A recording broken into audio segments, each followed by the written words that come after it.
Imagine walking into your job one day, serving a stranger who looks like he could buy the entire place, only to find he left you absolutely nothing on the tip line. Not a penny. Zero. But what if that empty space wasn't the end of your story? What if it was the beginning?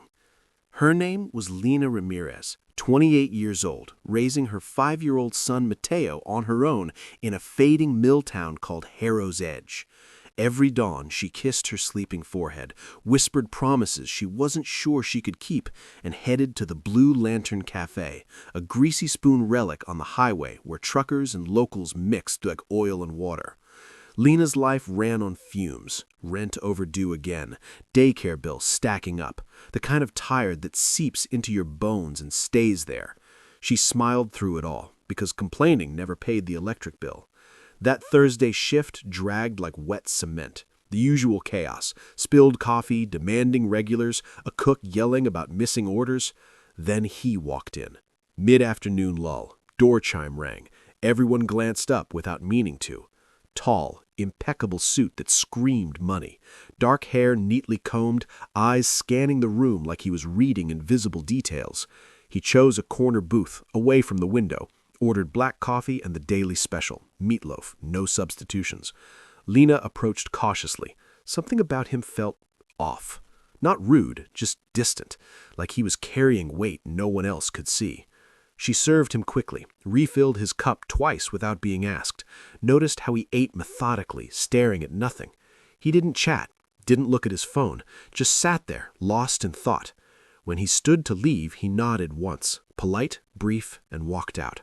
Lena waited a beat, then went to bust the table. Receipt face up, tip line, blank. Her stomach dropped. Not surprise exactly, she'd seen 0 tips before, but from him? The guy dressed like success itself? A bitter thought flashed. Figures. The ones who have it all give the least. She crumpled the receipt slightly in her fist, then smoothed it out. No scene. Not worth it. She stacked the plates, wiped the crumbs, then paused. The salt shaker was slightly off-center. Odd. She always aligned them perfectly. She nudged it back and felt resistance. Something underneath. Her pulse quickened. A prank? A complaint folded up? She lifted the shaker carefully. A crisp white envelope, sealed. Her name, Lena, written in precise ink. No one had called her that here. Everyone used Hun or nothing at all. She glanced around. The diner hummed on, oblivious. Heart hammering, she slipped the envelope into her apron pocket. Couldn't open it now, too many eyes.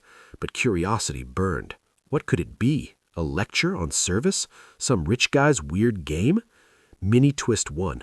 When the rush finally died, Lena ducked into the break room, hands shaking as she tore it open. Inside, a short letter. I watched you today, not just serve tables, but notice people. The elderly man struggling with his wallet, you gave him extra time without judgment. The tired mom with the fussy toddler, you slipped her an extra napkin drawing to distract the child. You work like someone who remembers what it's like to need kindness. This isn't charity, it's recognition. Folded behind the words, a check. She stared at the amount. Not millions, not life-changing in flashy ways, but exactly enough to clear her overdue rent, cover 2 months of daycare, and fix the leaking car transmission that had her stranded twice last month. Her eyes stung, breath shallow. But wait, there's more. A plain business card. Elias Thornwood. No title, just a phone number and an address in the city. The letter ended, if you're interested in building something real, call. No strings. Your choice. Lena sat frozen. Who was this guy? Why her? She almost threw it away right then. Felt too good to be true. Smelled like a scam. Rich men don't just hand out opportunities under salt shakers, do they? That night, she picked up Mateo from the neighbors. He babbled about dinosaurs while she nodded absently, the envelope burning in her purse. She tucked him in, then sat at the kitchen table staring at the card. Dialed. Hung up. Dialed again. Finally let it ring. A calm voice answered. Thornwood Foundation. Not a personal assistant, a real office. They knew her name, expected the call. Mini twist 2. Over the next weeks, Lena learned Elias Thornwood wasn't just wealthy. He built his empire spotting hidden potential in overlooked places. But he had a rule. No direct handouts. He tested observation first. Why the 0 tip? To see if she'd react with resentment or grace. Why hide the envelope? To see if she'd notice the details others ignored. She passed without knowing she was being tested. The foundation didn't throw money at her. They offered mentorship, business classes, leadership training, all remote at first. Lena kept waiting for the catch. It never came. Slowly, doubt turned to determination. She started small, suggesting changes at the cafe, better inventory tracking, a kids' corner for waiting families. The owner, gruff but fair, listened, gave her a manager title, real pay bump.